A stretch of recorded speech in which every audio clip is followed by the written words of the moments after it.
Sa isang malayong bundok sa probinsya ng Sarangani,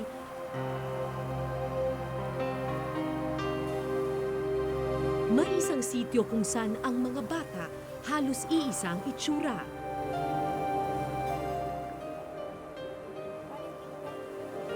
Namamaga ang pisngi, malaki ang tiyan, maliliit ang kamay at binti, halos di makapaglakad. Bakit nagkaganito ang mga batang ito? Anong misteryo ang nasa likod ng mga anak ng Datalnay?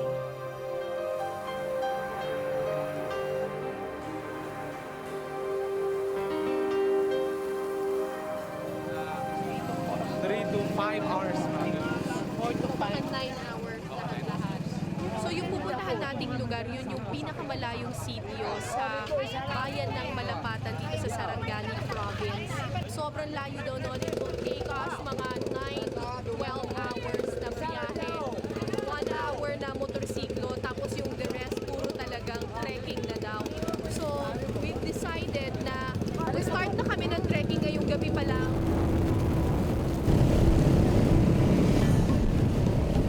Sa totoo lang, lubhang delikado na maghabal-habal sa gabi. Pero mahaba raw kasi ang lakaran kaya kailangan simulan ito gabi pa lamang.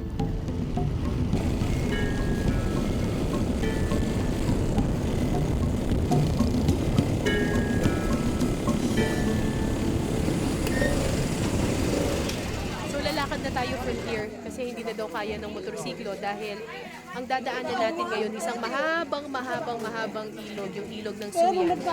Tapos tatawirin daw natin ito 30 times. So ang pinagpipray namin sana hindi umulan kasi kapag umulan, tataas daw yung tubig.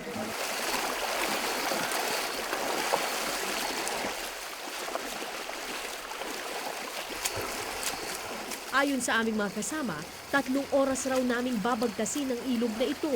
Madulas ang mga bato at halos wala kang makita sa daan.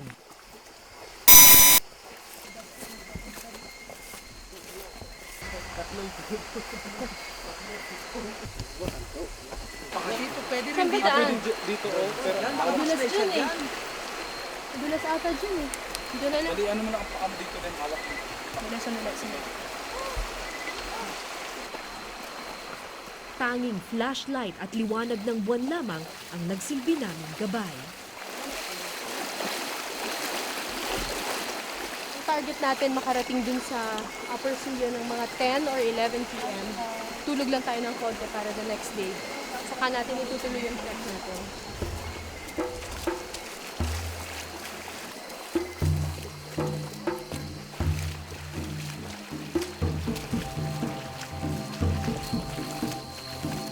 Pero makalipas ang 2 oras na pagtawid ilog, biglang bumuhos ang ulan.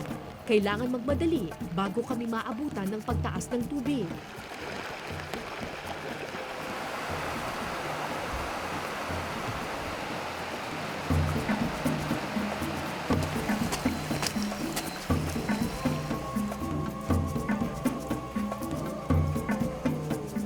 Alas 11 na ng gabi nang marating namin ang isang pulutong ng mga bahay. Pagod na kaming lahat, kaya dito na muna kami magpapalipas ng gabi. Bukas, panibagong kalbaryo na naman ang naghihintay sa amin.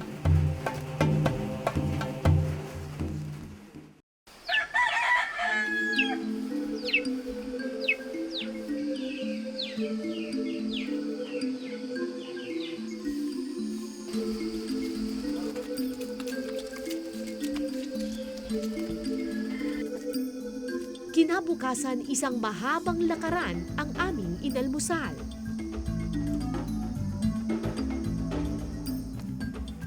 So yung pupuntahan natin na sitio ay Sitio Datalnay. Isa yun dun sa pinakamalayong sitio dito sa lugar na to. Mga 6 hours pa daw yung lalakarin natin papunta dun sa lugar na yon. Medyo matarik yung trekking na gagawin natin.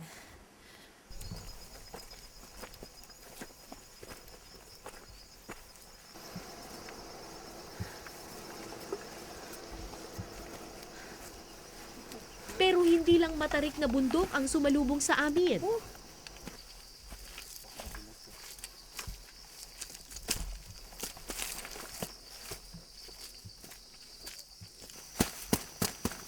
Ano na, masyado nang makapal yung putik. Kundi madulas at makapal na putik. Hindi na ako makapit yung sapatos ko eh.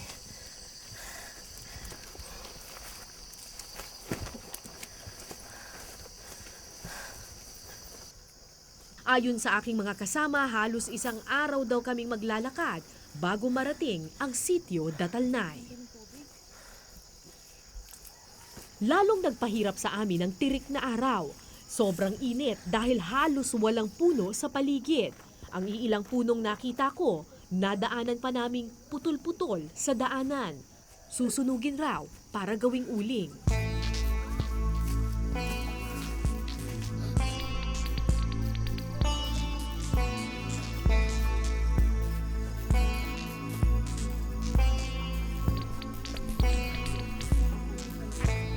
Makalipas ang ilang kilometrong paglalakad, sa wakas nakakita rin kami ng mga bahay.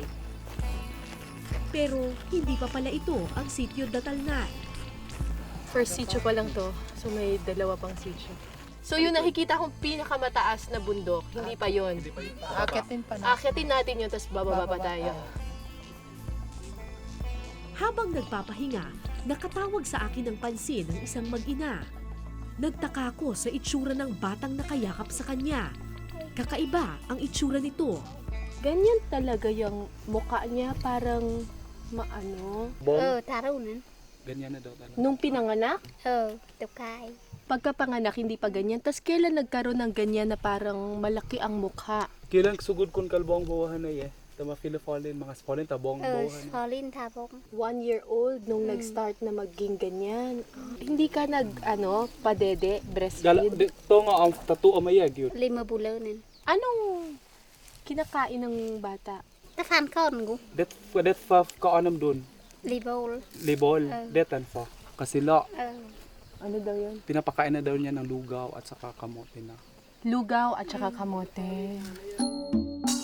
Kung anong laki ng kanyang tiyan at pisngi, siya namang liit ng kanyang mga kamay at binti. Tanong ko sa aking sarili, anong klaseng sakit ang dumapo sa batang ito? Tinanong ko sa barangay health worker na aming kasama kung posible bang beke o mumps ang sakit ng batang ito. Pero aniya, may marka raw ng bakuna ang bata. Kung ma'am siya, dapat mawala na yan siya. Kung ano yan ko? Kung ma'am siya yung biki, Oo, dapat. mawala na yan siya. Kasi pwede naman siya, ititake pa yan sila amoxicillin, pwede na yan siya mawala na. Hindi matanggal sa aking isipan ang mukha ng batang iyon. Pero gustuhin ko mang magtagal, malayo pa raw ang aming lalakarin, kaya larga ulit kami.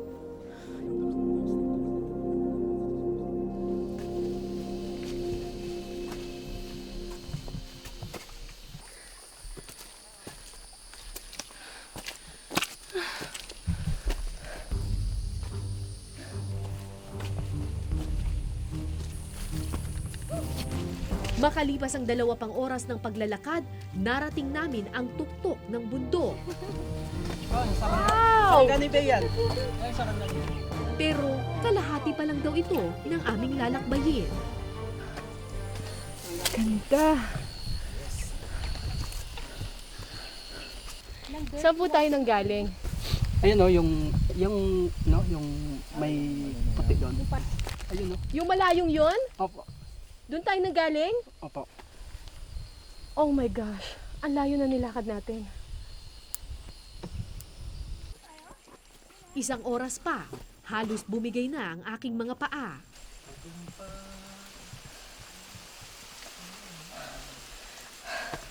Mga ano daw, 1 kilometro pa daw yung lalakarin natin.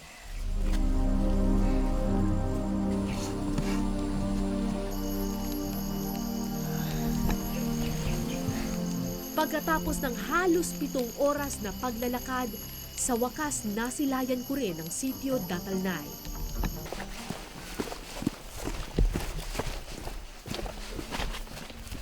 Pero hindi pa pala tapos ang aming problema.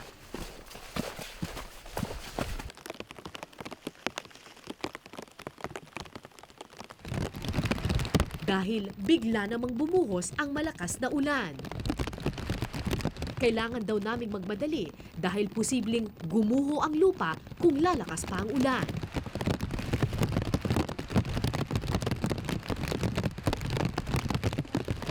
Pagkatapos ng halos 2 araw na paglalakbay, awa ng Panginoon, narating din namin ang natatagong sityo ng Datalnay. Okay, nakarating din tayo. Thank you, Lord. Pahinga muna.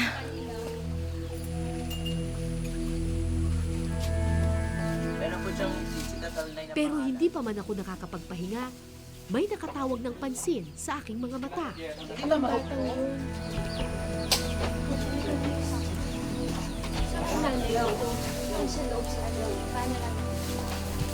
Nilapitan ko ang bahay at mula sa dilim, isang bata ang sumalubong sa akin. Halos walang pinag-iba ang kanyang muka sa batang una kong nakita.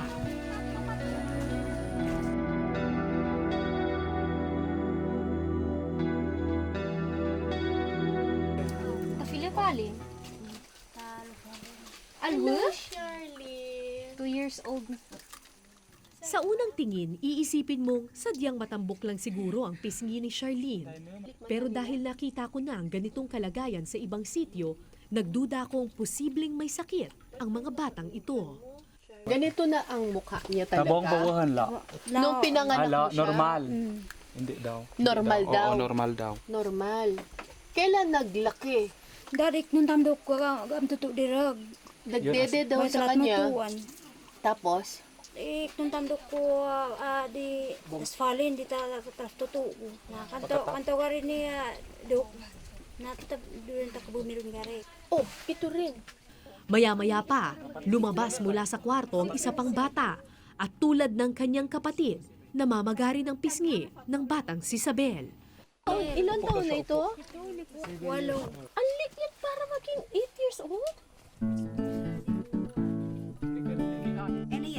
Nang tingnan ko ang tiyan ng mga bata, lubhang malaki ito para sa kanilang edad.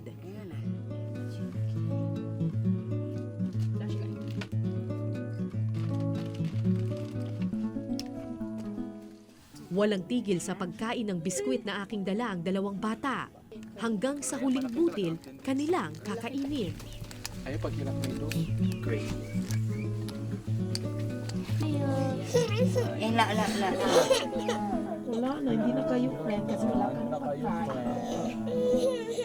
Talaga ang chan ninyo. Ganyan talaga ako nga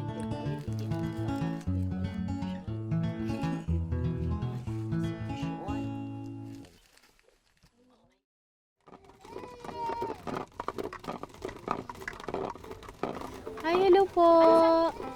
Sinubukan kong magbahay-bahay sa sitio Datalnay, sa tabi ng bahay nila Charlene. Ate, ito rin eh. Eh, malaki rin ang pisngi nila.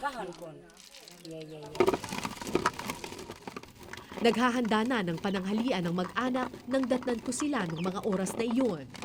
Yan na ang kakainin nila. Yan po ang kakainin niya pagkatapos. Ayan, pag mauubos Pero yan. masustansya naman ang corn, di ba? Opo. Carbohydrates. Carbohydrates, oo. Energy. Energy. Oo. Energy-giving food. Oo. Yun nga lang, yun lang. Kailangan may ulam pa rin. Kailangan talagang may ulam. Pero usually, ang kinakain nila, yan lang. Yan lang. Walang ulam. Wala. Okay. Ganun pala yun. Maisang pangunahing ikinabubuhay ng mga taga-sityo Datalnay. Kapag nakakabenta sila ng inaning mais, saka lang sila nakakatikim ng isda, karne at bigas. Paminsan-minsan, nakakatikim naman daw ng gulay ang mga bata. Pero nang ilabas nila ito, Ito ang ulam nila. O ito, malunggay. Tapos At yung saka- native na kamatis. Kamatis to? Yung Ba't ang liit? Maliliit talaga siya. Para siyang grapes. ano ba to? Talong na maliit din. Talong na maliit. Ayan. Kinakain ng daga. Ayan na. May malaking problema sa daga itong community na ito kasi yung mismong corn nila minsan kinakain ng daga. Tapos ito, tingnan mo yung gulay. Kaya hindi sila nakakapagtanim masyado ng gulay kasi kinakain na agad ng mga daga. So hindi pa man din napapakinabangan ng mga tao, minsan hindi pa nga siya hinog, hindi pa pwedeng i-harvest, Hindi pa pwede. kinain na, nauna na yung daga.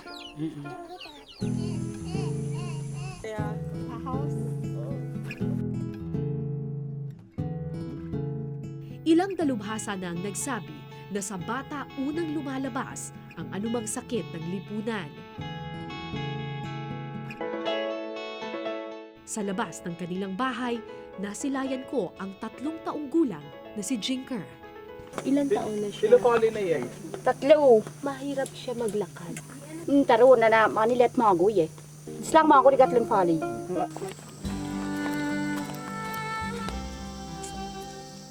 Halos lahat ng bata sa Sitio Datalnay sa edad na 2 o 3 pa nagsisimulang maglakad. Halos lahat din kasi sa kanila, maliliit at mahina ang mga kamay at binti.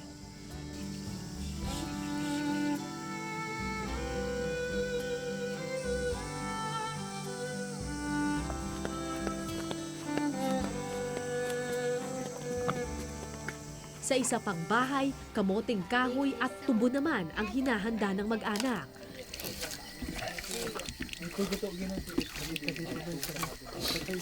Dito nakatira ang magkakapatid na Toto, Dorong at Yoyong.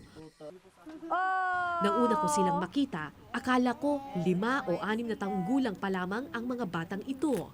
Pero Toto, ilan taon ka na? Philophalim, 12. 12 ka na? old na po siya, ma'am. 12 ka na? Tayo ka nga. Tayo. Taraga, kon taraga. Ha?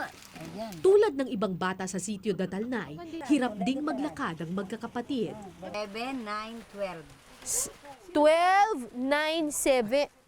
Tulad din ng iba, minsan lang sa isang taon makatikim ng ulam ang mga batang ito. Anong kinakain mo araw-araw, Toto?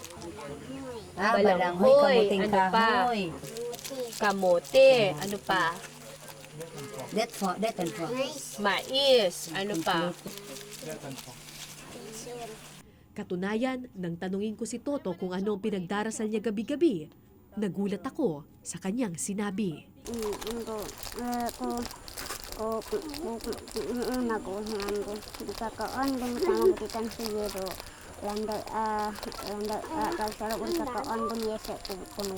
Kung kunyari bibigyan ka ng pagkain, anong gusto mong klaseng pagkain? Ano?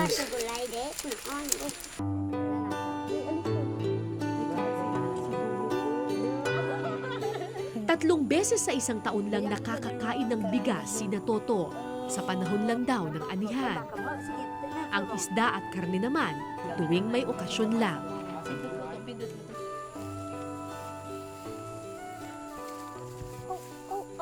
Ito ang bahay niyo. Kayo ang ama? Oh, may baboy pala kayo eh. Eh, ba't hindi nila kinakain yung baboy? Pero pag lumaki, Patabong, belela. Muta na lang, pero belela yun naman. so tuwing kailan sila nakakakain ng ano, ng baboy? Kludule. Belela, sorry. 3 beses. Bihirang makatikim ng karne o isda ang mga bata sa Sitio Datalnay. Pero napansin ko na may alagang baboy at manok sa ilang mga bahay dito. Kung gayon, sino ang nakikinabang dito? Ano ginagawa nila sa manok nila? Kuya no, batay ako nung gabagalabak gabam na te dali. Sayo agut na te ko talabag deg ngon. Sila rin ang kumakain ng manok, pero hindi sa pamilya. Hindi sa pamilya. Yung mga lalaki. Oo, mga lalaki lang yung nagtatrabaho. Sa mga bata parang hindi na no kasi ano lang paramihin, parang sabaw na lang sa kanila. Araw-araw ito ang pagkain ng mga bata. Kinayod na kamoting kahoy at katas ng tubo para pampalasa. Lahat ng 4 na bata sa bahay na ito, iisa ang itsura. Malaki ang pisngi, maliit ang kamay at paa, babagal ang pagtangkad at hirap sa paglalakad. Hindi ba sila natitingnan ng doktor? Hindi po. O paano pag kunyari meron ditong may malubhang sakit? Depende sa case po kung minsan titingnan nila kung minsan mag-ano sila ng transplantation nila, di pabayaan na lang yan nila. Ang alin? Yung ang patient, Pabayaan na lang. ano na lang, God's will na lang, yung parang ganun.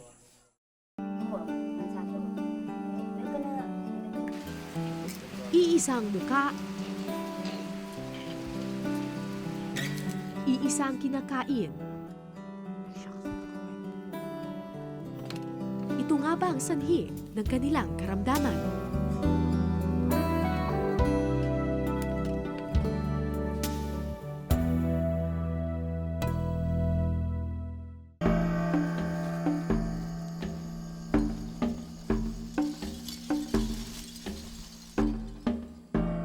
Mahigit 10 bundok ang kailangan mong akyatin bago marating ang sitio Datalnay sa Sarangani Province.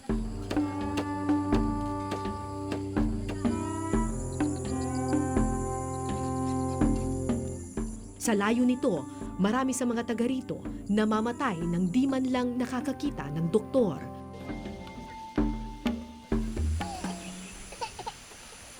Pero sumilip ang pag-asa nang magtungo dito noong Abril si Dr. Roel Cagape, isang volunteer doctor. Base sa pagsusuri ni Dr. Cagape, ang mga bata ng Datalnay ay may sakit na kung tawagin kwashiorkor, isang uri ng malnutrition dahil sa kakulangan sa protina. Pag kulang ka kasi sa protein, kulang ka sa albumin.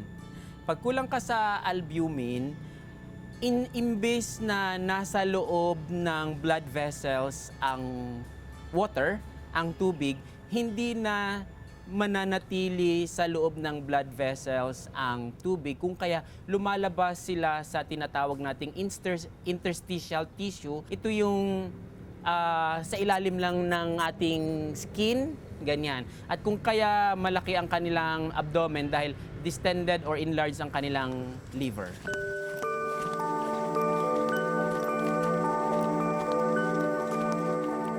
Ito rin ang dahilan kung bakit hirap maglakad ang mga bata.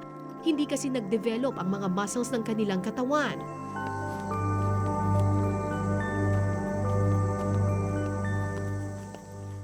At kung magpapatuloy ang ganitong kalagayan, hindi lang daw pisikal ang magiging epekto nito sa kanila. Kung kulang sila sa protein, kulang din ang structure, ang development ng kanilang brain, mahina ang kanilang metabolism. Protein metabolism, carbohydrate, fat metabolism, and even oxygen metabolism. Lahat ng metabolic processes ay nangangailangan ng thyroid hormone. Kung kaya ang mga tao doon ay mahina ang kanilang katawan. Ang protina ay nakukuha sa gatas, karne, isda, itlog at ilang klase ng gulay. Mga bagay na nakukuha lamang ng mga taga-Datalnay kung maipagbibili nila ang kanilang aning mais.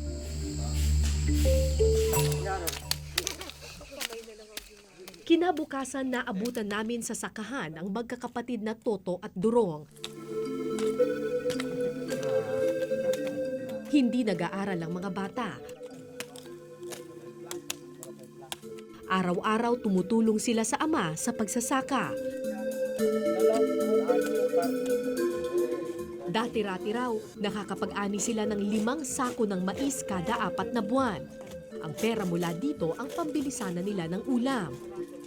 Magkano ang kinita ninyo dun last April?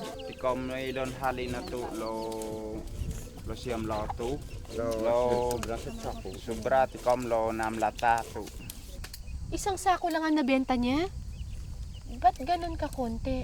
Ba't isang sako lang? Kamu lo sa dito ko namla tato kamu lo biyo. Biyem do sandi ka koni yungi. Matagal na raw problema ng mga taga rito ang mga dagang bukid na kumakain ng kanilang pananim. Pero nitong mga nakaraang taon, laking gulat na lang daw nila nang biglang dumami at lumaki ang mga daga. Gano'ng kalaking malaki? Ganito. Ha? Ganito? Ganito kalaki? Ganito? Mas dako pa na siya sa iring ug makuan nimo. Pero dili lang po nimo makuanan nga nagi na sila gapuyo sa balay. Ang kanang gapuyo sa balay gagmay ra na nga ilaga. Hadlok man gani ang iring diri sila ga. Baliktad. Hanggang ngayon, malaking palaisipan sa mga taga rito ang biglang pagdami at paglaki ng mga daga sa bukid. Bakit marami ang daga? Kasi kung nakikita natin ang bundok nila, wala nang kahoy. 'Di ba yung daga, may mga predators na kumakain sa kanila. Siguro isa yun sa mga factors kung bakit dumarami ang peste, na especially yung daga. Kasi wala nang kumakain sa kanila. And then, Na mga malalaking na mga malalaking hayop.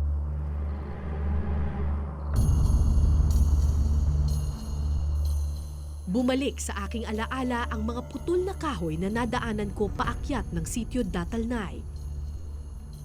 Isa nga kaya ito sa mga dahilan ng tuluyang pagkakalbo ng kanilang kagubatan. Ang sugat ng kalikasan unti-unti na nating nararamdaman at mga bata ang unang tinatamaan.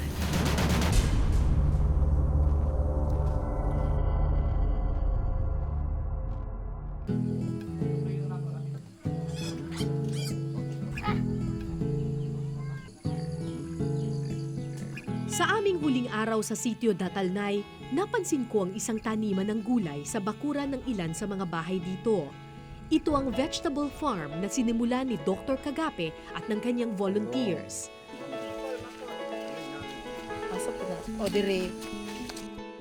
So basically, itong mga gulay na gusto naming itanim ay masustansya sa protina. Tulad ng malunggay at munggo. At yung ibang gulay naman, tulad ng kalabasa ay masustansya sa vitamina A. Habang nagsasaka ang mga lalaki, ang mga nanay naman tinuturuang magtanim ng gulay para kahit papano may pagkukunan ng ulam at protina ang mga bata rito. Bukod dito, regular ding umaakyat sa bundok si Dr. Kagapet ang kanyang volunteers. Layon kasi nilang magsagawa ng feeding program. Pandagdag lang po sa pagkain ninyo ito, ha? Hindi po ito lang ang kakainin ng mga bata. Nang magpunta naman ako dito, nagdala kami ng lugaw at cereals mula sa isang Indonesian food company para ipakain sa mga bata. Lugaw ito na meron ng parang may sangkap na ng karne at saka ng gulay. Tapos lalagyan ninyo ng isang tasa ng tubig. Nayukiboan doon. Nayayod na libon mo, tas layon. Sintayin nyo lang siya maglapot. Sa lang, pinakaan sa kataw. Dahil naman. Dahil naman. Toto ito, oh. Sarap? Masarap? Gusto mo? Gusto mo? Maya. Sige pa. O, sa'yo Maya ito. ka pa.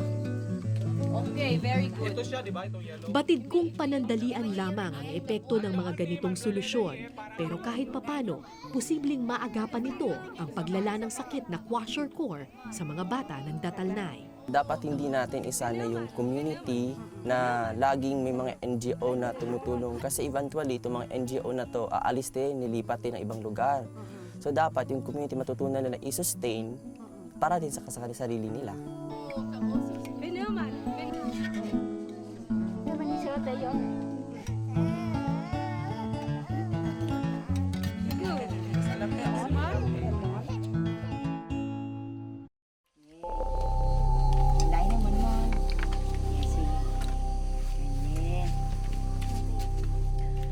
Tanghalian na nang lisanin ko ang sitio Datalnay. Kamoting kahoy na naman ang nasa hapag ni Nasabel at Charlene.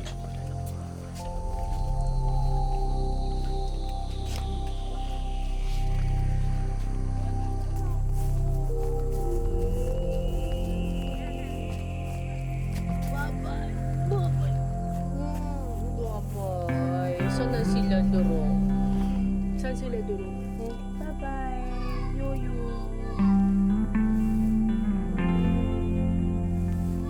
Bye-bye, Yoyo. Bye-bye. Nang una kong makita ang mga bata ng Datalnay, akala ko isang simpleng sakit lamang ang tumama sa kanila. Pero ang sakit ng mga batang ito hindi magagamot ng simpleng doktor. hindi magagamot ng pera o pagkain lamang. Dahil ang sakit ng kanilang katawan ay salamin lamang ng pait ng kahirapan, ng kakulangan ng serbisyo mula sa mga kinauukulan at sugat dulot ng pagyurak sa kalikasan. Kung gusto natin silang isalba, buong komunidad ang dapat magkusa dahil anumang sakit ng lipunan, bata ang unang nakakaramdam.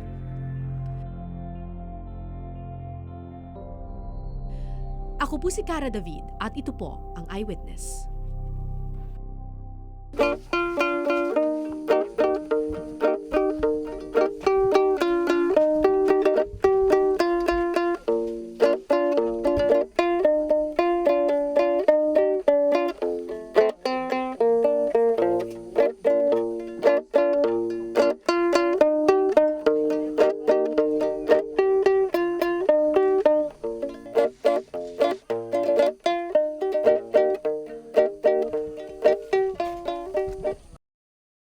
Maraming salamat sa pagtutok ninyo sa Eyewitness mga kapuso. Anong masasabi ninyo sa dokumentaryong ito? I-comment nyo na yan. Tapos mag-subscribe na rin kayo sa GMA Public Affairs YouTube channel.